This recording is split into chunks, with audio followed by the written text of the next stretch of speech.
नमस्कार, good evening दोस्तों। मैं पुरुषोत्तम सिंह एक बार फिर से आप सभी का राजपूत ट्यूटोरियल के ई लर्निंग प्लेटफॉर्म रैला पे तहे दिल से स्वागत करता हूं। देखिए दोस्तों, एक जानकारी देनी है कि जो भी हमारे क्लासेस के पीडीएफ्स हैं उसको आप प्राप्त दो जगह से कर सकते हैं। या तो आप टेलीग्राम चैनल, जो कि रैला का टेलीग्राम चैनल है, उससे प्राप्त कर सकते हैं, या तो हमारे ऑनलाइन एप्लीकेशन को डाउनलोड करके वहां से भी आप हमारे क्लासेस के पीडीएफ को डाउनलोड कर सकते हैं, जिनका लिंक हमारे कमेंट सेक्शन में ऑलरेडी दिया हुआ है। ठीक है, चलिए इसी के साथ आगे बढ़ते हैं और देखते हैं नेशनल इंटरनेशनल के 10 से 16 जुलाई तक की समसमाई की। ठीक है, 94 साल की भगवानी देवी को वर्ल्ड मास्टर चैंपियनशिप में मिला गोल्ड मेडल। नए संसद भवन की छत पर लगा विशाल अशोक स्तंभ। यूके सांसद ने दिया तनुजा नेसारी को आयुर्वेदिक रत्न पुरस्कार। अमिताभ कांत जी G20 के लिए भारत के नए शेरपा घोषित किए गए। 2023 में भारत के सबसे बड़े शॉपिंग फेस्टिवल की मेजबानी करेगा दिल्ली। बाल वाटिका की शुरुआत के साथ उत्तराखंड नई शिक्षा नीति लागू करने वाला पहला राज्य बना। मॉनसून की फ्री बूस्टर डोज का ऑफर। लैंगिक समानता में भारत विश्व में 135 रैंक पर। DCGI ने दी भारत के पहले स्वदेशी रूप से विकसित HPV वैक्सीन को मंजूरी। वन अधिनियम से सजा का प्रावधान को हटाया गया। चलिए दोस्तों, आगे बढ़ने से पहले लेते हैं आज के लिए जोश का टॉनिक। देखिए दोस्तों, जो अपने कदमों की काबिलियत पर विश्वास रखता है ना, वही हमेशा मंजिल को पाता है। देखो दोस्तों, जो विश्वास होता है ना, जो आत्मविश्वास होता है ना, वो एक ब्रह्मास्त्र की तरह काम करता है। इसीलिए आप अगर जीवन में कोई भी काम कर रहे हैं तो सबसे पहले ये जरूरी है कि उसमें अपने आप को, उस काम के प्रति विश्वास डेवलप करिए, उस काम के प्रति अपने ऊपर ही एक कॉन्फिडेंस डेवलप करिए। फिर उसके बाद देखिए कि आप जीवन में जो भी काम करेंगे, पूरी दुनिया की सारी कायनात आपको उस काम में मंजिल तक पहुंचाने में आपकी मदद करेगी। ठीक है, चलिए इसी के साथ देखते हैं अब अपना पहला प्रश्न। तो अपना पहला प्रश्न क्या बोलता है? विश्व मास्टर्स एथलेटिक चैंपियनशिप 2022 में 100 मीटर स्प्रिंट में किसने स्वर्ण पदक जीता है? तो हाल ही में वो इस टूर्नामेंट में भवानी देवी डागर जी ने इस टूर्नामेंट में गोल्ड पदक जीत के इतिहास रखा है। देखिए दोस्तों, जो भवानी देवी जी हैं वो 94 साल की है। इस उम्र में भी इन्होंने गोल्ड पदक जीत के इतिहास रचा है। ठीक है, अगर बोलता है कितने मिनट में इन्होंने ये दूरी तय की है, तो 24.74 सेकंड में इन्होंने दूरी तय की है। ठीक है, इस टूर्नामेंट में टोटल इन्होंने 3 मेडल जीतने का कारनामा किया है, जिसमें से एक ब्रॉन्ज मेडल भी है जो कि इन्होंने शॉटपुट टूर्नामेंट में जीत के लाया है। अगर बोलता है ये जो टूर्नामेंट है वर्ल्ड मास्टर एथलेटिक चैंपियनशिप, ये कहाँ कराया जा रहा है, तो ये फिनलैंड में आयोजित कराया गया था। अगर बोलेगा कि अर्जुन बबूता जी कौन है, तो देखिए दोस्तों, अभी साउथ कोरिया में क्या चल रहा है, तो साउथ कोरिया में हमारी भारतीय टीम वर्ल्ड कप शूटिंग में पार्टिसिपेट करने के लिए गई हुई है। ठीक है, इस वर्ल्ड कप के शूटिंग कंपटीशन में अब तक भारत ने टोटल 3 मेडल गोल्ड के रूप में जीते हैं। ठीक है, अगर बोलेगा कौन कौन सा 3 मेडल जीता है, तो देखिए तीनों के तीनों ही जो गोल्ड मेडल है वो 100 मीटर राइफल में भारत के खिलाड़ी जीत के आए हैं। अगर बोलेगा कौन कौन से कंपटीशन में जीत के आए हैं, तो जो पहले अर्जुन बबूता जी हैं, उन्होंने मेन सिंगल्स में गोल्ड जीत के आया है। ठीक है, दूसरा कौन जीता है, तो मेंस की ही जो ग्रुप टीम थी, उन्होंने दूसरा गोल्ड मेडल जीत के लाया है। कौन कौन था उसमें बोलेगा, तो एक थे अर्जुन, दूसरे थे तुषार और तीसरे थे पार्थ। तीनों मिलके जो टीम बनी थी उसमें भी इन्होंने गोल्ड मेडल जीत के लाया है। जो तीसरा गोल्ड मेडल है वो कौन लाया है बोलेगा, तो जो तीसरा गोल्ड मेडल है उसको मिक्स जो टीम बनी थी गर्ल्स और बॉयज की, उसमें तुषार ने मेहुली के साथ मिलके गोल्ड पदक लाने का कारनामा रचा है। ठीक है, अगर बोलता है कि एलेना रायबाकिना और नोवाक जोकोविच कौन है, तो देखिए दोस्तों, अभी हाल ही में क्या हुआ है, तो हाल ही में अभी विंबलडन विंबलडन टूर्नामेंट का आयोजन कराया गया था। ठीक है, विंबलडन टूर्नामेंट क्या है? तो देखिए दोस्तों, विंबलडन टूर्नामेंट जो है वो टेनिस का one of the famous tournament में से एक है। जो टेनिस होता है, उस टेनिस में ग्रैंड स्लैम होता है। ग्रैंड स्लैम के अधीन चार टॉप मोस्ट टूर्नामेंट्स है टेनिस के, वो आते हैं। तो कौन कौन सा आता है? तो सबसे पहला आता है ऑस्ट्रेलिया ओपन। ठीक है, ऑस्ट्रेलिया ओपन के बाद होता है फ्रेंच ओपन। ठीक है, फ्रेंच ओपन। उसके बाद क्या होता है? उसके बाद आता है विंबलडन ओपन। ठीक है, विंबलडन ओपन के बाद लास्ट में यूएसए ओपन कराया जाता है। ठीक है, देखिए दोस्तों, अगर आप वर्ल्ड का मैप देखेंगे ना, तो वर्ल्ड के मैप में ऑस्ट्रेलिया सबसे ईस्ट में आता है। ठीक है, और सबसे लास्ट में कौन आता है? इधर वेस्ट में सबसे लास्ट में वेस्ट में यूएसए आता है। ठीक है, तो जैसा इसका वर्ल्ड में सीक्वेंस है, पहले ऑस्ट्रेलिया है, फिर फ्रेंच है, फिर विंबलडन जो कि यूके में स्थित है, उसके बाद यूएसए है। तो उसी सीक्वेंस में इन चारों टूर्नामेंट का आयोजन भी इसी सीक्वेंस में कराया जाता है। तो कब कराया जाता है बोलेगा तो ऑस्ट्रेलिया ओपन जो है वो साल के शुरुआत में ही जनवरी में कराया जाता है। जो फ्रेंच है उसको जून में कराया जाता है, विंबलडन को जुलाई में कराया जाता है, और अगस्त सितंबर में संभवतः यूएस ओपन को कराया जाता है। तो अभी हाल ही में कौन सा टूर्नामेंट हुआ है? अभी हाल ही में विंबलडन ओपन को कराया गया था। ठीक है, तो अब बोलेगा विंबलडन ओपन में कौन जीता है? तो देखिए दोस्तों, जो मेल कैटेगरी है उसमें नोवाक जोकोविच ने इसमें जीत हासिल करने की सफलता प्राप्त की है। अगर बोलेगा वुमेन्स कैटेगरी में कौन हासिल किया है, तो वुमेन्स कैटेगरी में एलिना रायबाकीना जी ने इसमें विजेता हासिल हुई है। ठीक है, अगर इसके बाद बोलेगा कि जो फ्रेंच और ऑस्ट्रेलिया का 2022 का है, उसमें कौन विजेता घोषित किया गया था, तो देखिए दोस्तों, दोनों ही टूर्नामेंट में मेंस में राफेल नडाल जी ने ये टूर्नामेंट को जीता है। ठीक है,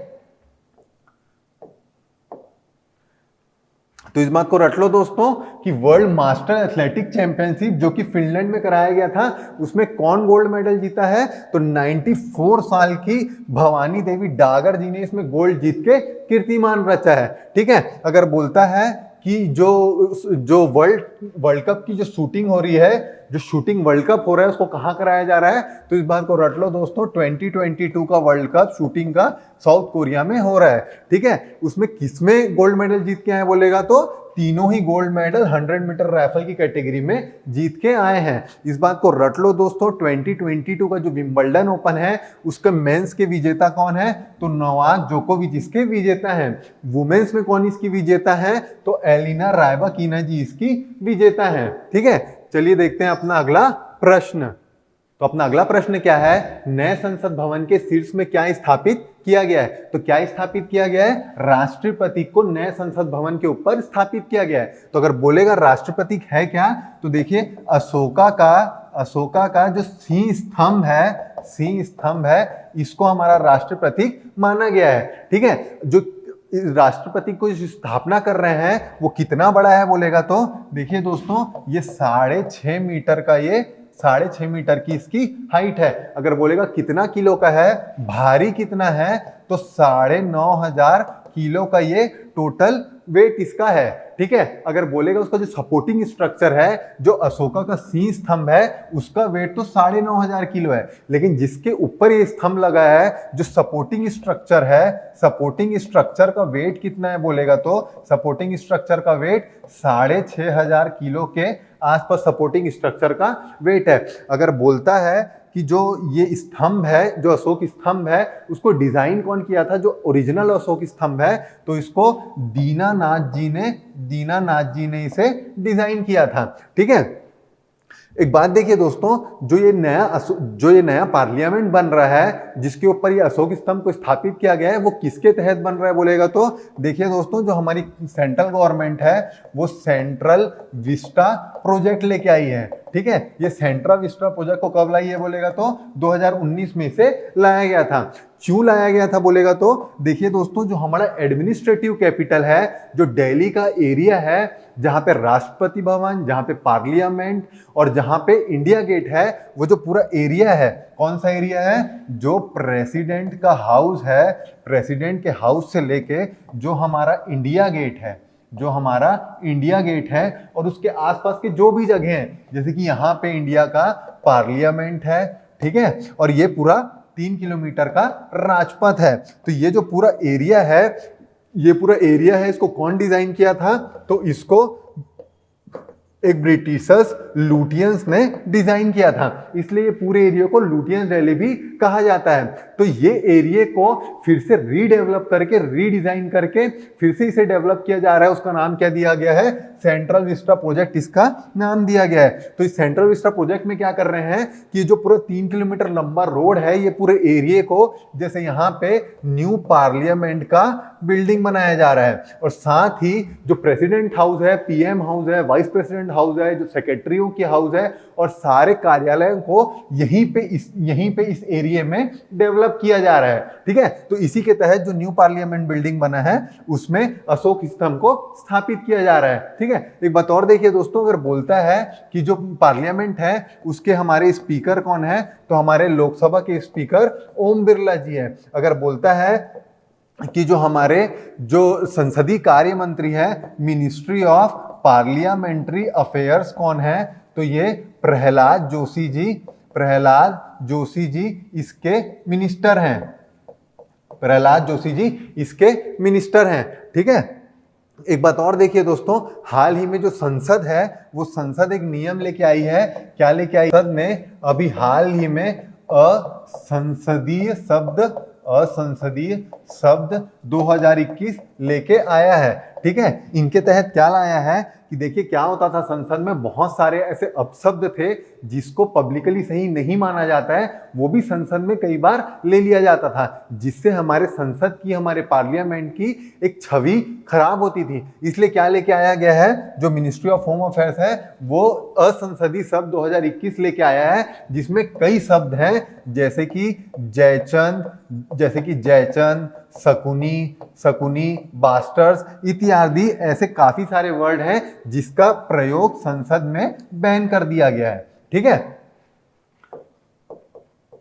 है, तो इस बात को रट लो दोस्तों कि नए संसद भवन में क्या स्थापित किया जा रहा है, तो हमारा राष्ट्रीय प्रतीक सी स्तंभ को स्थापित किया जा रहा है। अगर बोलेगा जो सी स्तंभ है वो किसका बना हुआ है, तो कांस्य का इसे बनाया जा रहा है। ठीक है, अगर बोलता है कि जो ये सी स्तंभ है उसको एज अ नेशनल एंथम, राष्ट्र प्रतीक हमने कब अपनाया था, तो राष्ट्र प्रतीक को 26 जनवरी 1950 में अपनाया गया था। अगर बोलेगा जो नेशनल फ्लैग है, राष्ट्रीय ध्वज को कब अपनाई थी, तो राष्ट्रीय ध्वज को 22 जुलाई 1947 को अपनाया गया था। अगर बोलता है राष्ट्रीय सॉन्ग, जो राष्ट्रीय गीत है, उसको कब अपनाए थे, तो 24 जनवरी 1950 को इसे अपनाया गया था। अगर बोलेगा जो हमारा संविधान है, हमारा संविधान को कब अपनाया गया था, तो देखिए दोस्तों इसको कब अपनाया गया था, तो 26 नवंबर 1949 को इसे अपनाया गया था। लेकिन लागू कब हुआ था बोलेगा तो देखिए दोस्तों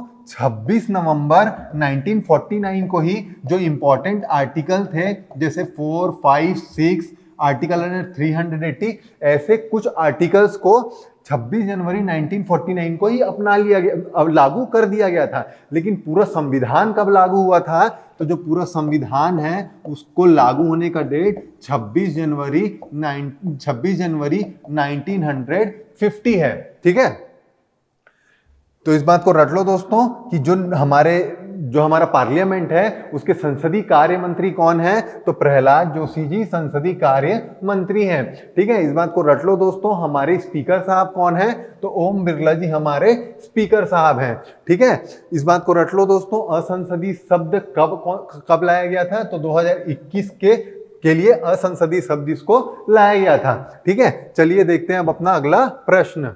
अपना अगला प्रश्न क्या बोलता है, यूनाइटेड किंगडम की संसद द्वारा आयुर्वेदिक रत्न पुरस्कार किससे सम्मानित किया गया है? किसको सम्मानित किया गया है? तो तनुजा निसारी जी को इससे सम्मानित किया गया है। अगर बोलेगा तनुजा निसारी जी कौन है, तो देखिए दोस्तों, जो हमारा ऑल इंडिया इंस्टीट्यूट ऑफ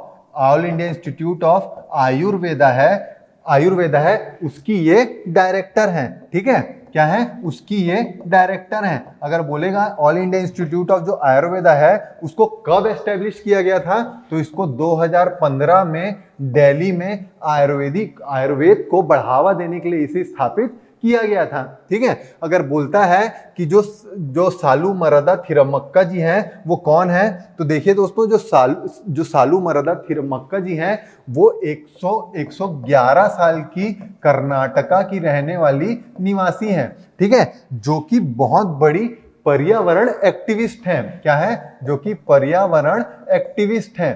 ठीक है, ये क्या किया पर्यावरण के लिए, तो इन्होंने पिछले 80 साल में 8000 से भी ज्यादा पेड़ को लगाने का कारनामा किया है। ठीक है, इन्हीं कारनामों को देखते हुए, इनको रिकॉग्नाइज करते हुए जो हमारी भारत सरकार है, इनको 2019 में पद्मश्री से भी इनको नवाजा था। तो हाल ही में अभी क्या हुआ है, जो कर्नाटका की गवर्नमेंट है, वो कर्नाटकी गवर्नमेंट क्या की है, जो सालू मरदा थिमक्का जी हैं उनको पर्यावरण का आइकन बनाया है, एम्बेसडर बनाया है, और साथ ही इनको कैबिनेट मिनिस्टर का दर्जा भी दिया है।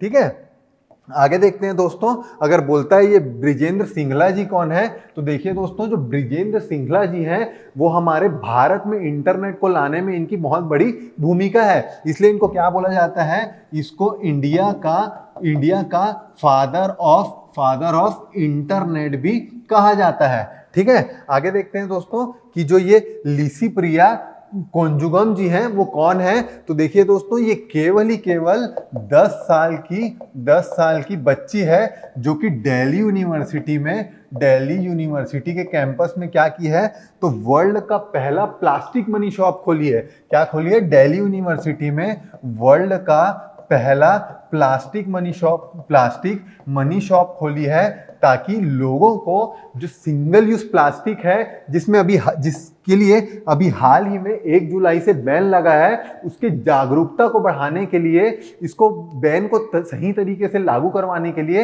इन्होंने क्या किया है, दिल्ली यूनिवर्सिटी में प्लास्टिक मनी शॉप खोली है। इस प्लास्टिक मनी शॉप में क्या होगा, तो देखिए, जो भी व्यक्ति हैं वो जो सिंगल यूज प्लास्टिक को इस शॉप में लेके जाने से, इस शॉप में जो भी आइटम इनके पास है, जैसे कि स्टेशनरी का आइटम और साथ ही फूड आइटम्स और जो भी आइटम है, सिंगल यूज प्लास्टिक शॉप में देने के बदले इनको ये सारी सामान उपलब्ध कराया जाएगा।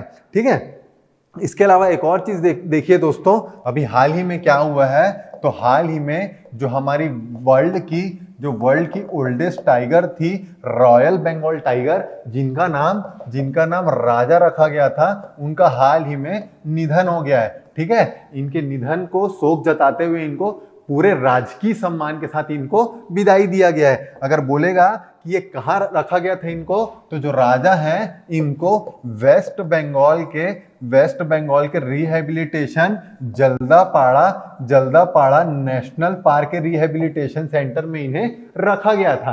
ठीक है, अगर बोलता है कि जो वेस्ट बंगाल है इसमें और कौन कौन से मेजर नेशनल पार्क है, तो देखिए दोस्तों, यहाँ नेवरा, यहाँ पे बुक्सा नेशनल पार्क और साथ ही सुंदरबन जैसे नेशनल पार्क फेमस यहाँ पे वेस्ट बंगाल में मौजूद हैं। ठीक है, तो इस बात को रट लो दोस्तों कि यूनाइटेड किंगडम की सांसद ने आयुर्वेदिक पुरस्कार किन्हें दिया था, तो ये तनुजा निसारी जी को आयुर्वेदिक पुरस्कार दिया था। अगर बोलेगा जो all India institute of Ayurveda है वो किस मिनिस्ट्री के अंदर में आता है, तो मिनिस्ट्री ऑफ आयुष के अंदर में ये आता है। बोलेगा मिनिस्ट्री ऑफ आयुष कौन है, तो ये सोनोवाल जी इसके मिनिस्टर हैं। ठीक है, इस बात को रट लो दोस्तों कि जो ब्रिजेश सिंघला जी कौन है, तो जो हमारा इंडिया है उसके father of internet Brijesh Singhla ji कहलाते हैं। ठीक है, इस बात को रट लो दोस्तों कि लिसी प्रिया कुंगुजाम जी कौन है? तो ये दिल्ली में खोलने वाली वर्ल्ड की सबसे पहली प्लास्टिक मनी शॉप खोलने वाली ये ओनर है। ठीक है, इस बात को रट लो दोस्तों कि किसकी अभी मृत्यु हुई है? राजा की, जो कि वर्ल्ड की ओल्डेस्ट टाइगर थी। ठीक है, चलिए दोस्तों आगे देखते हैं और देखते हैं अपना दूसरा क्वेश्चन। तो अपना अगला प्रश्न क्या बोलता है? अमिताभ कांत जी को किस समूह के लिए भारत का नया शेरपा नियुक्त किया गया है? तो किसके लिए नियुक्त किया गया है? तो G20 के लिए नियुक्त किया गया है। ठीक है, अगर बोलता है G20 की स्थापना कब हुई थी? तो 1999 में इसकी स्थापना की गई थी। ठीक है, अभी हाल ही में क्या होगा? तो हाल ही में भारत को इसकी अध्यक्षता करने का मौका मिलेगा।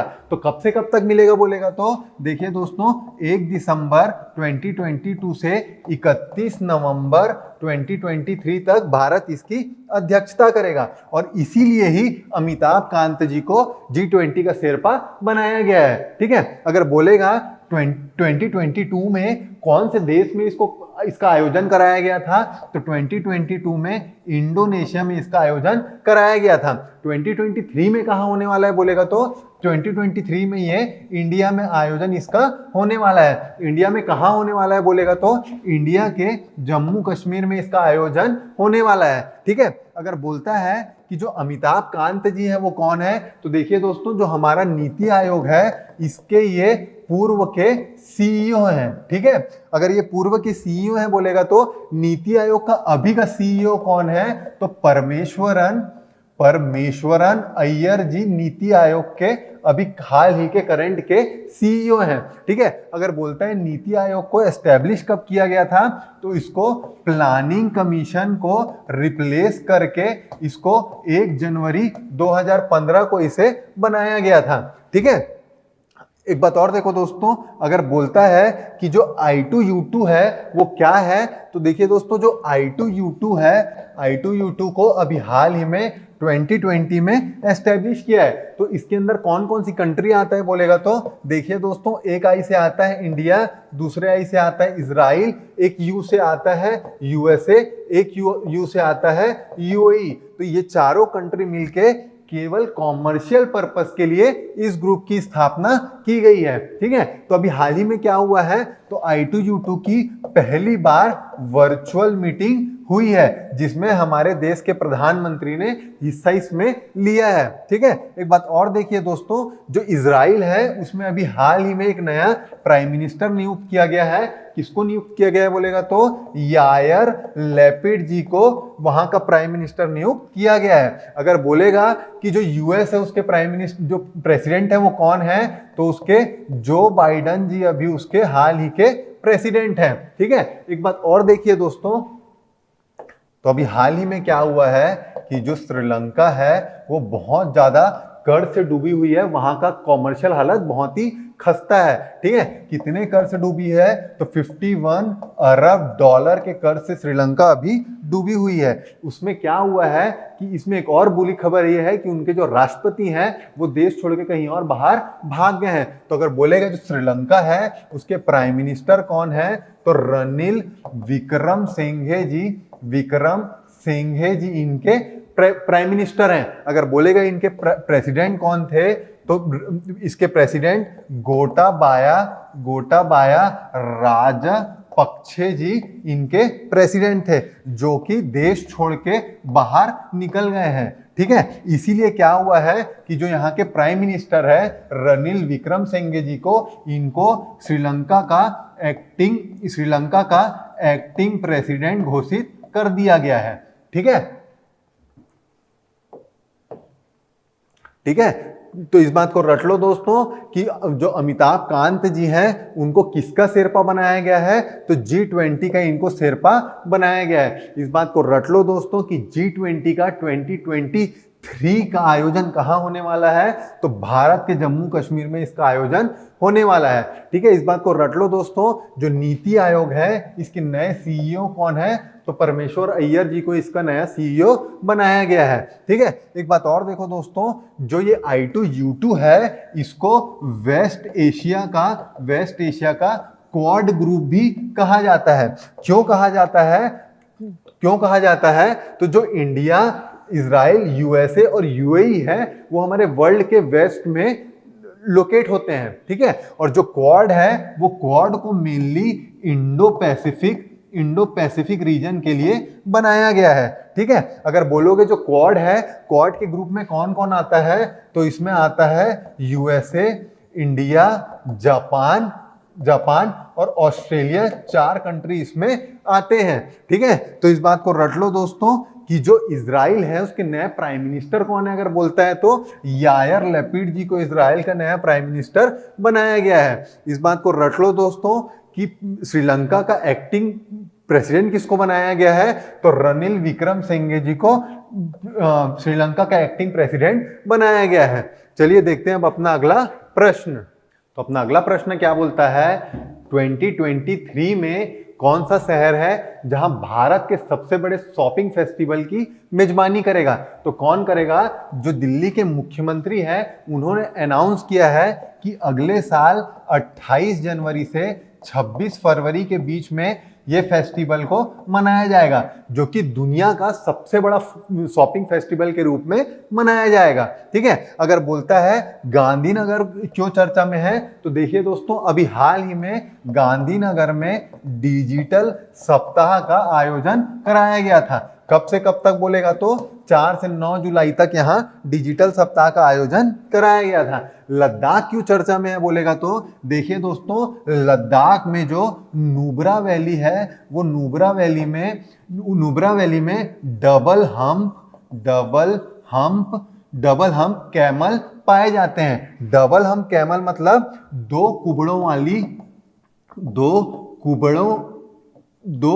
वाली जो कैमल है, ऊंट है, वो यहाँ पे पाए जाते हैं। इनकी खास बात यह है कि पूरे इंडिया में इकलौता नुब्रा वैली है जहां पे डबल हम्प कैमल पाए जाते हैं, ठीक है। एक बात और देखिए दोस्तों कि हाल ही में जो टाइम्स है, वो टाइम्स क्या घोषित की है, तो वर्ल्ड की टॉप 50 बेस्ट सिटियों की लिस्ट को जारी किया गया है। तो अगर बोलेगा इस टॉप 50 में भारत के कोई शहर है कि नहीं, तो टाइम बोलता है भारत के 2 शहरों को इस लिस्ट में शामिल किया गया है। तो कौन कौन सा शहर है बोलेगा, तो एक तो है हमारे गुजरात का अहमदाबाद और दूसरा है केरला, ठीक है। तो अगर बोलेगा कि अहमदाबाद को क्यों शामिल किया गया है, तो देखिए दोस्तों जो अहमदाबाद है वो हमारे सांस्कृतिक पर्यटन के लिए काफी जाना जाता है, जहां पे कि जो गरबा यहाँ पे आयोजित कराई जाती है, जो कि वर्ल्ड में सबसे ज्यादा लोगों का डांस करने वाला फेस्टिवल है, ठीक है। एक बात और देखिए दोस्तों, अहमदाबाद ही वो जगह है जो कि यूनेस्को ने इंडिया का फर्स्ट हेरिटेज सिटी के रूप में इसे घोषित किया था, ठीक है। एक बात और अहमदाबाद के बारे में जानिए दोस्तों कि दुनिया का सबसे बड़ा स्टेडियम, वर्ल्ड का लार्जेस्ट जो क्रिकेट स्टेडियम है, वो भी अहमदाबाद में ही स्थापित है, जिनका नाम क्या रखा गया है, जिसको हमारे प्राइम मिनिस्टर नरेंद्र मोदी जी के नाम में इस स्टेडियम को रखा गया है, ठीक है। अगर बोलेगा जो केरला है उसको क्यों रखा गया है इसमें, तो देखिए जो केरला है उसको लैंड ऑफ गॉड भी कहा जाता है, ठीक है। तो इस बात को रट लो दोस्तों कि जो सबसे बड़ा शॉपिंग फेस्टिवल है दुनिया का, उसको कहाँ मनाया जाएगा, तो उसको हमारे देश की राजधानी दिल्ली में मनाया जाएगा। एक बात और देखिए दोस्तों कि जो दिल्ली है उसमें हाल ही में, अगर बोलेगा कि दिल्ली में हाल ही में किसको गवर्नर नियुक्त किया गया है, तो क्या बोलना है, दिल्ली में गवर्नर होता ही नहीं है, क्योंकि दिल्ली क्या है, एक यूनियन टेरिटरी है। तो दिल्ली में क्या होता है, दिल्ली में होता है लेफ्टिनेंट गवर्नर। तो अगर बोलेगा कि दिल्ली में लेफ्टिनेंट गवर्नर किसको नियुक्त किया गया है अभी, तो हाल ही में विनय सक्सेना जी को दिल्ली का लेफ्टिनेंट गवर्नर के तौर पे नियुक्त किया गया है। अगर बोलेगा लद्दाख का लेफ्टिनेंट गवर्नर किसको नियुक्त किया गया है, तो माथुर जी को लद्दाख का गवर्नर नियुक्त किया गया है। इस बात को रट लो दोस्तों कि डिजिटल सप्ताह का आयोजन कहाँ कराया गया था, तो इसको गुजरात के गांधीनगर में इसे कराया गया था। इस बात को रट लो दोस्तों कि टाइम के टॉप 50 बेस्ट सिटीज में किसको किसको इंक्लूड किया गया है, तो एक अहमदाबाद और दूसरा केरला को सेलेक्ट किया गया है। ठीक है, चलिए अब इसी के साथ देखते हैं अब अपना अगला प्रश्न। तो अपना अगला प्रश्न क्या बोलता है, बाल वाटिका केंद्र शुरू करने वाला पहला राज्य कौन सा है। तो कौन सा पहला राज्य है, तो हमारी देवभूमि उत्तराखंड पहला राज्य बन गया है। इसी के साथ ही जो उत्तराखंड है वो हमारा न्यू एजुकेशन पॉलिसी 2022 को लागू करने वाला पहला राज्य भी बन गया है। ठीक है, अगर बोलता है कि जो बाल वाटिका है वो क्या है, तो देखिए दोस्तों, जैसे कि प्राइवेट स्कूलों में नर्सरी होता है, उसी की तर्ज पर 3 से 6 साल के बच्चों के लिए नर्सरी की तर्ज पर इसे आंगनवाड़ियों के केंद्रों में खोला जाएगा, ताकि जो 3 से 6 साल के बच्चे हैं वो स्कूल जाने से पहले उनका प्री एजुकेशन, उनकी कंडीशनिंग हो पाए। ठीक है, अगर बोलता है कि जम्मू कश्मीर क्यों चर्चा में रहा है, तो देखिए दोस्तों, जम्मू कश्मीर में हाल ही में स्टैच्यू ऑफ पीस का अनावरण किया गया है। कौन किया है, तो हमारे गृह मंत्री अमित शाह जी ने इसका उद्घाटन किया है। तो किस चीज की स्टैचू है बोलेगा, तो जो हमारे रामानुजाचार्य जी हैं उनकी स्टैचू यहाँ पे स्थापित की गई है। एक बात और देखिए दोस्तों कि स्टैच्यू ऑफ इक्वालिटी क्या है, तो स्टैच्यू ऑफ इक्वालिटी जो है वो हैदराबाद में स्थापित किया गया है। ठीक है, अगर बोलेगा कि ये किनकी स्टैचू है, तो स्टैचू ऑफ जो इक्वालिटी है वो भी रामानुजाचार्य की ही स्टैचू है। तो अगर बोलेगा रामानुजाचार्य जी हैं कौन, तो देखिए दोस्तों, जो रामानुजाचार्य जी हैं वो हमारे भक्ति मूवमेंट के फाउंडर हैं। ठीक है, अगर बोलेगा इनका जन्म कहाँ हुआ था, तो इनका जन्म तमिलनाडु के पिरम्बदूर में इनका जन्म हुआ था। ये कौन से फिलॉसफी के संस्थापक है बोलेगा, तो जो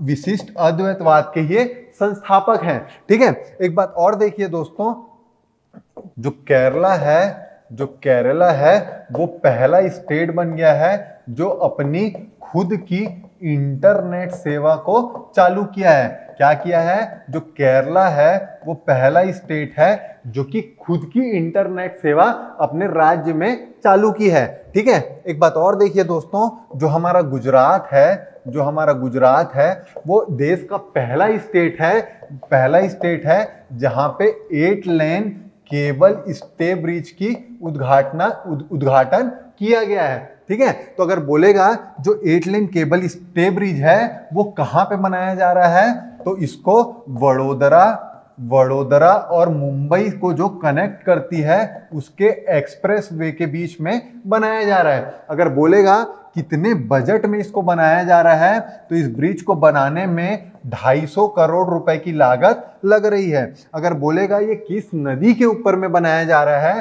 तो इसको मां नर्मदा नदी के ऊपर में बनाया जा रहा है। ठीक है, अगर बोलता है कि जो नर्मदा रिवर है वो नर्मदा रिवर का ओरिजिन कहाँ है, तो देखिए दोस्तों, मध्य प्रदेश के जो अमरकंटक है, अमरकंटक में इसका ओरिजिन है। अगर बोलेगा ये कहाँ जाके मिलती है, तो इसका जो माउथ है वो कहाँ जाके मिलता है, तो जो गुजरात की गल्फ ऑफ खंबत है, जो खंबत की खाड़ी है वहां जाके ये मिलती है, जो कि अरेबियन सी में एक जगह है। ठीक है, अगर बोलता है कि नर्मदा जो रिवर है वो और क्यों फेमस है, तो देखिए दोस्तों, जो नर्मदा रिवर है वो लॉन्गेस्ट वेस्ट फ्लोइंग रिवर है, मतलब हमारे भारत की पश्चिम में बहने वाली सबसे लंबी नदी है। ठीक है, तो इस बात को रट लो दोस्तों कि बाल वाटिका केंद्र कहाँ स्थापित किया जा रहा है, तो उत्तराखंड में इसे स्थापित किया जा रहा है। अगर बोलेगा कि उत्तराखंड का सीएम कौन है, तो पुष्कर धामी जी इसके सीएम है। अगर बोलता है कि जो उत्तराखंड है उसके गवर्नर कौन है, तो गुरमीत सिंह जी इसके गवर्नर हैं। ठीक है, अगर बोलता है कि जो स्टैच्यू ऑफ पीस कहाँ पे स्थापित है, तो जम्मू कश्मीर के श्रीनगर में स्टैच्यू ऑफ पीस स्थापित है। अगर बोलेगा स्टैच्यू ऑफ इक्वालिटी कहाँ स्थापित है, तो हैदराबाद में ये स्थापित है। एक बात और देखिए दोस्तों, जो स्टैच्यू ऑफ इक्वालिटी है वो जो रामानुजाचार्य जी हैं उनकी सीटिंग पोस्चर में 116 फीट की स्टैच्यू है। ठीक है, इस बात को रट लो दोस्तों कि पहला राज्य कौन है जो खुद की इंटरनेट सेवा को चालू करने जा रहा है, तो ये केरला राज्य है। अगर बोलता है कि केरला राज्य के सीएम कौन है, तो ये सीपीआई पार्टी के पी विजयन जी केरला के सीएम है। अगर बोलता है केरला के गवर्नर कौन है, तो आरिफ मोहम्मद खान जी केरला के गवर्नर हैं। ठीक है, इस बात को रट लो दोस्तों कि जो देश का पहला 8 लेन केबल स्टे ब्रिज कहाँ स्थापित किया जा रहा है, तो गुजरात में इसे उद्घाटन किया जा रहा है। ठीक है, इस बात को रट लो दोस्तों कि हमारे देश की सबसे बड़ी पश्चिम में बहने वाली नदी कौन है, तो ये नर्मदा नदी है, जिसका ओरिजिन कहाँ से होता है, तो अमरकंटक से इसका ओरिजिन होता है। ठीक है, चलिए अब अपन देखते हैं अपना अगला प्रश्न। तो अपना अगला प्रश्न क्या बोलता है कि कितने दिनों के लिए सरकार मुफ्त में कोविड बूस्टर डोज दे रही है, तो कितने दिन में दे रही है, 75 दिन के लिए कोविड बूस्टर डोज फ्री में दिया जा रहा है। 75 दिन ही क्यों, तो देखिए दोस्तों हमको पता ही है कि हम क्या मना रहे हैं, आजादी का अमृत महोत्सव। तो इसी खुशी में, आजादी के अमृत महोत्सव की खुशी में जो सरकार है वो 75 दिन के लिए कोविड का बूस्टर डोज फ्री में दे रही है। ठीक है, एक बात देखिए दोस्तों, अगर बोलता है कि अब तक फ्री में किसको दिया जा रहा था, तो अब तक जो कि 60 प्लस के लोग हैं और जो फ्रंट लाइन वर्कर हैं उनको ये जो बूस्टर डोज है वो अब तक फ्री में दिया जा रहा था। लेकिन जो 18 प्लस के लोग हैं उनको ये पैसे देके लगवाना पड़ रहा था। तो उसकी वजह से क्या हुआ था कि अब तक हमारे देश में केवल 3.7% लोग ही ऐसे थे जो कि कोविड का बूस्टर डोज लगवाए थे, जो कि वर्ल्ड का सबसे स्लोवेस्ट रेट है। ठीक है, तो इस वर्ल्ड का सबसे स्लोवेस्ट रेट है और जो कि अभी भी कोविड गया नहीं है। तो इस चीज का चिंता जताते हुए सरकार ने 75 दिन के लिए इसे फ्री कर दिया गया है। तो कब से कब तक फ्री कर दिया गया है बोलेगा तो 15 जुलाई से लेके 27 सितंबर तक इसको फ्री कर दिया गया है। तो अगर बोलोगे कि पहले इसका रेट कितना था, कितने में ये मिलता था, तो ये 375 रुपए में ये कोविड का बूस्टर डोज मिलता था। इसलिए दोस्तों जाइए और खुद भी बूस्टर डोज लगवाइए और अपने आसपास के भी लोगों को बूस्टर डोज लगवाइए, क्योंकि अभी भी कोविड गया नहीं है। ठीक है, देखिए अगर 175 क्या है, तो देखिए दोस्तों हाल ही में अभी जो हमारी आईआईटी रुड़की है उसका 175वां एनिवर्सरी मनाया जा रहा है। उसी खुशी में जो हमारी केंद्र सरकार है वो क्या बोल रही है कि हम 175 रुपए का कॉइन आईआईटी रुड़की के नाम पे बनवाएंगे। ठीक है, तो अगर बोलेगा कि जो 175 का कॉइन बन रहा है वो कहाँ पे बनाया जाएगा, तो भारत सरकार के जो मुंबई में स्थापित टकसाल है, जो मुंबई में स्थापित मिंट है, वहां पे 175 के कॉइन को बनाया जाएगा। अगर बोलता है कि कॉइन का वेट क्या है, तो 35 ग्राम इस कॉइन का वेट है। किस चीज से बना होगा बोलेगा तो जो कॉइन है इसको काफी मिक्स सिल्वर, जस्ता, टीन चीजों से मिलके बनाया जा रहा है। तो आईआईटी रुड़की को स्थापित कब किया गया था बोलेगा तो 1847 में इसे स्थापित किया गया था। ठीक है, कहाँ है बोलेगा तो हमारी देवभूमि उत्तराखंड में आईआईटी रुड़की है, जो कि हमारे देश की सबसे ओल्डेस्ट इंजीनियरिंग कॉलेज भी है। ठीक है, एक चीज और देखते हैं दोस्तों कि अभी हाल ही में जो 11 जुलाई था वो क्या था, वर्ल्ड पॉपुलेशन डे 11 जुलाई को मनाया जाता है। ठीक है, तो अगर बोलेगा 2022 का थीम क्या था पॉपुलेशन डे का, तो इस साल 22 का थीम क्या था, वर्ल्ड ऑफ 8 बिलियन। ठीक है, 8 बिलियन ही क्यों रखा गया है बोलेगा तो यूएन बोलती है कि जो 2022 है, 2022 में वर्ल्ड की पॉपुलेशन कितनी हो जाएगी, 8 बिलियन हो जाएगी। यूएन एक और चीज क्या बोलती है, यूएन बोलती है जो इंडिया की पॉपुलेशन है वो चाइना के पॉपुलेशन को कब तक क्रॉस कर देगी, तो अगले साल 2023 तक जो इंडिया की पॉपुलेशन है वो चाइना को पॉपुलेशन को क्रॉस करके वर्ल्ड की सबसे ज्यादा जनसंख्या वाली देश घोषित की जाएगी। ठीक है, एक चीज और देखिए दोस्तों, तो जो भारत की सरकार है वो क्या कर रही है कि स्वनिधि महोत्सव मना रही है। ठीक है, ये स्वनिधि महोत्सव क्यों मना रही है बोलेगा तो जाहिर सी बात है जो हमारे देश में स्वनिधि योजना चल रही है, जो स्वनिधि योजना चल रही है उसकी सक्सेस पार्टी मनाने के लिए स्वनिधि महोत्सव का आयोजन कराया जा रहा है। तो स्वनिधि योजना आया कब था बोलेगा तो 1 जून 2020 में लाया गया था। अगर बोलेगा क्यों लाया गया था तो देखिए दोस्तों, 2020 में ही हमारे देश में कोरोना की लहर आई थी। कोरोना की लहर आने की वजह से जो हमारे देश के रोज खाने और रोज कमाने वाले व्यक्ति हैं, जो ठेले वाले रेडी वाले व्यक्ति हैं, उनकी कमर टूट गई थी। इसीलिए उनके धंधों को फिर से एस्टेब्लिश करने के लिए सरकार क्या लेके आई थी, स्वनिधि योजना लेके आई थी। अगर बोलेगा इसका फुल फॉर्म क्या है तो इसका फुल फॉर्म है स्ट्रीट वेंडर आत्मनिर्भर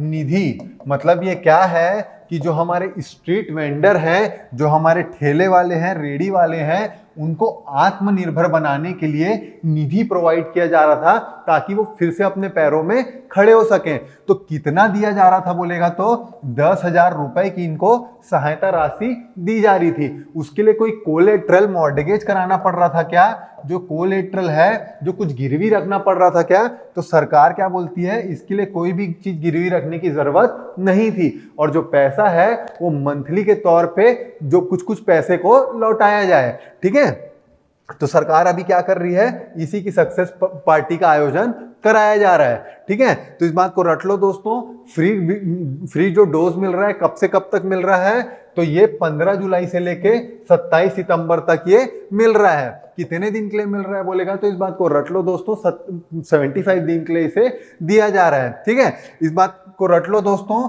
कि जो ये 175 कॉइन निकाल रही है वो क्यों निकाल रही है, तो आईआईटी रुड़की के 175 एनिवर्सरी के लिए इसे निकाल रही है। एक बात और देखिए दोस्तों कि जो टकसाल है, जो मिंट होता है, तो हमारे देश में कितने मिंट है बोलेगा तो हमारे देश में टोटल 4 मिंट है। कहाँ कहाँ है बोलेगा तो एक है नोएडा में, दूसरा है मुंबई में, तीसरा है कोलकाता में और चौथा है हमारे हैदराबाद में। ठीक है, तो इस बात को रट लो दोस्तों कि वर्ल्ड पॉपुलेशन डे कब मनाया जाता है, तो 11 जुलाई को इसे मनाया जाता है।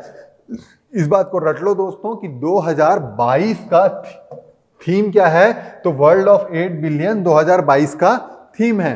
ठीक है, इस बात को रट लो दोस्तों कि जो स्वनिधि योजना है उसको कब लाया गया था, तो 1 जून 2020 को इसे लाया गया था। स्वनिधि योजना के तहत कितना रुपए दिया जाता है बोलेगा तो 10,000 रुपए की सहायता राशि दी जाती है। ठीक है, चलिए इसी के साथ देखते हैं अब अपना अगला प्रश्न। तो अपना अगला प्रश्न क्या बोलता है, वैश्विक लिंग अंतर रिपोर्ट 2022 में भारत का रैंक क्या रहा है, तो क्या रहा है 135 भारत का रैंक रहा है। अगर बोलेगा इस रिपोर्ट को कौन निकालता है, तो विश्व आर्थिक फोरम, वर्ल्ड इकोनॉमिक फोरम इसे निकालता है। ठीक है, अगर बोलेगा इंडिया का इसमें 135 रैंक आया है, तो जो ये रिपोर्ट है इसमें फर्स्ट रैंक किसका आया है, तो इसका आइसलैंड का इसमें फर्स्ट रैंक आया है। लास्ट किसका आया है बोलेगा तो अफगानिस्तान का इसमें लास्ट रैंक आया है।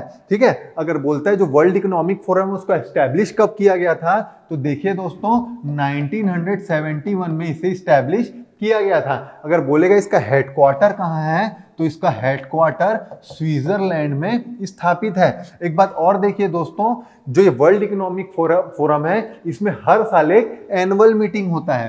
ठीक है, क्या होता है, हर साल एक इसमें एनुअल मीटिंग होता है जो कि बहुत ही फेमस है। वो कहाँ होता है, तो वो भी स्विट्जरलैंड के डायोवोस में ही कराया जाता है। ठीक है, एक बात और देखिए दोस्तों, अगर बोलता है कि जो वर्ल्ड इकोनॉमिक फोरम है वो और कौन कौन सी रिपोर्ट जारी करती है, तो देखिए दोस्तों एक करती है global competitiveness index, global competitiveness index. दूसरा करती है travel and tourism, travel and tourism competitiveness index. ठीक है, इसके साथ ही करती है, और क्या करती है, तो ह्यूमन कैपिटल इंडेक्स। ठीक है, और कौन सा करती है बोलेगा तो एक जो चौथा रिपोर्ट जारी करती है वो है इन्वायरमेंटल परफॉर्मेंस इंडेक्स। ठीक है, क्या, इन्वायरमेंटल परफॉर्मेंस इंडेक्स। तो अगर बोलता है कि 2022 में इन रिपोर्टों में इंडिया का क्या रैंक रहा है, तो देखिए दोस्तों, ग्लोबल कॉम्पिटिटिवनेस इंडेक्स में इंडिया का रैंक 37 रहा है। Travel and tourism competitiveness index में क्या रहा है बोलेगा तो 54 इंडिया का रैंक रहा है। अगर बोलेगा ह्यूमन कैपिटल इंडेक्स में क्या रहा है, तो इंडिया का 116 रैंक ह्यूमन कैपिटल इंडेक्स में रहा है। अगर बोलेगा इन्वायरमेंटल परफॉर्मेंस इंडेक्स में इंडिया का रैंक क्या रहा है, तो इंडिया का इसमें बहुत ही खराब प्रदर्शन रहा है और 180 कंट्रियों में इंडिया का रैंक भी 180 ही रहा है। ठीक है, एक बात और देखिए दोस्तों कि 15 जुलाई को क्या मनाया जाता है, तो 15 जुलाई को वर्ल्ड यूथ कौशल डे के रूप में मनाया जाता है। ठीक है, क्यों मनाया जाता है बोलेगा तो जाहिर सी बात है, जो यूथ हैं उनको कौशल प्रोवाइड करके रोजगार देने के लिए इस दिन को मनाया जाता है। तो अगर बोलेगा कि जो वर्ल्ड यूथ कौशल डे है इसका 2022 में थीम क्या था, तो देखिए दोस्तों, transforming youth skill for future इसका 2022 का इसका थीम था। ठीक है, तो इस बात को रट लो दोस्तों कि जो ग्लोबल जेंडर गैप है उसमें इंडिया का रैंक क्या रहा है, तो उसमें इंडिया का रैंक 135 रहा है। वर्ल्ड इकोनॉमिक फोरम का हेडक्वार्टर कहाँ है बोलेगा तो इस बात को रट लो दोस्तों, स्विट्जरलैंड में इसका हेडक्वार्टर है। ठीक है, इस बात को रट लो दोस्तों कि वर्ल्ड यूथ कौशल डे कब मनाया जाता है, तो 15 जुलाई को इसे मनाया जाता है। ठीक है, अब देखते हैं अपना अगला प्रश्न।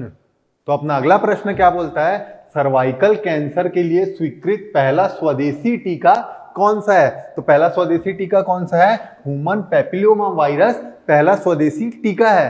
ठीक है, कौन बनाया है बोलेगा तो सीरम इंस्टीट्यूट ऑफ इंडिया के द्वारा इस वैक्सीन को बनाया गया है। ठीक है, अगर बोलता है कि सर्वाइकल कैंसर क्या होता है, तो देखिए दोस्तों, ये गर्भाशय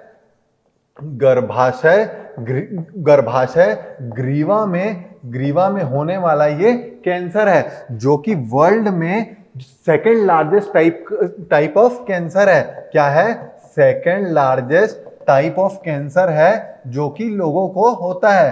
ठीक है, स्पेशली कौन से लोगों को ये होता है बोलेगा तो देखिए, जो महिलाएं जो कि 14 साल से 49 साल की उम्र की होती हैं, उन महिलाओं को ये जो कैंसर की इस टाइप की बीमारी है उसमें ज्यादा तौर पर देखने को मिलता है। ठीक है, एक बात और देखो दोस्तों, अगर बोलेगा ये वैक्सीन्स कौन सी हैं, तो ये वैक्सीन्स कौन सी है, तो ये तीनों की ही तीनों कोविड के लिए बनाई गई वैक्सीन है। तो अगर बोलेगा कोवैक्सीन क्या है, तो देखिए कोवैक्सीन इंडिया का बनाया हुआ पहला कोरोना का वैक्सीन है।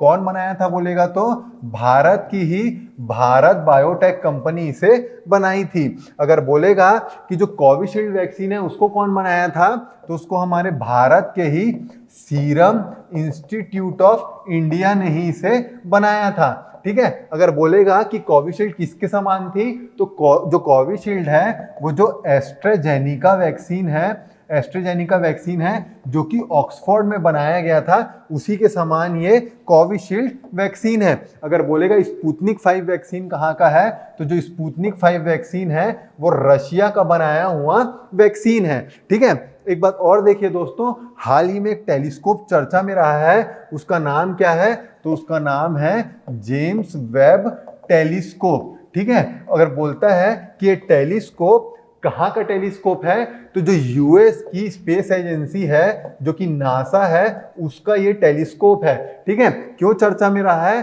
तो हाल ही में अभी ये जेम्स वेब टेलीस्कोप ने क्या किया है कि 13.5 अरब साल पहले की जो फोटोज है उसको हाल ही में भी नासा के व्हाइट हाउस ने लॉन्च किया है, इसीलिए जेम्स वेब टेलीस्कोप जो है चर्चा में रहा है।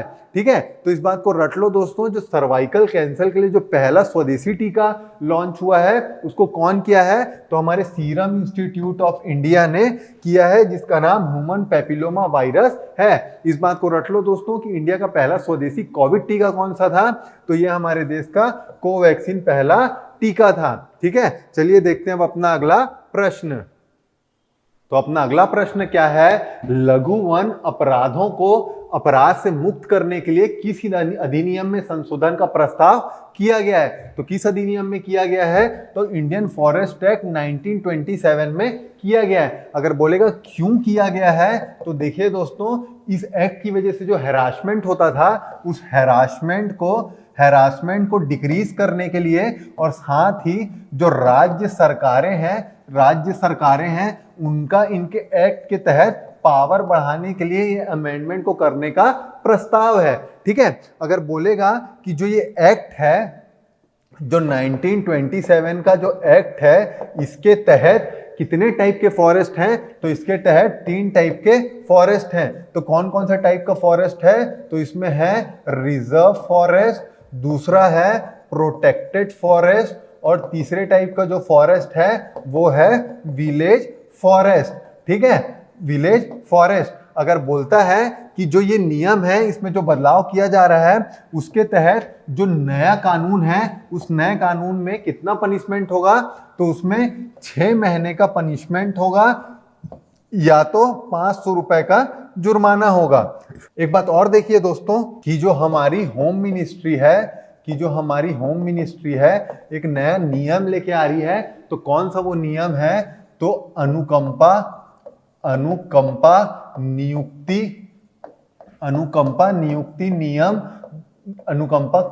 नियम 2022 लेके आ रही है। ठीक है, तो इस नियम में क्या लेके आ रही है, तो जो होम मिनिस्ट्री है वो कुछ बेरोजगारी है और कुछ लोग जो आश्रित परिवार हैं उनकी समस्याओं को दूर करने के लिए ये अनुकंपा नियुक्ति का नियम लेके आ रही है।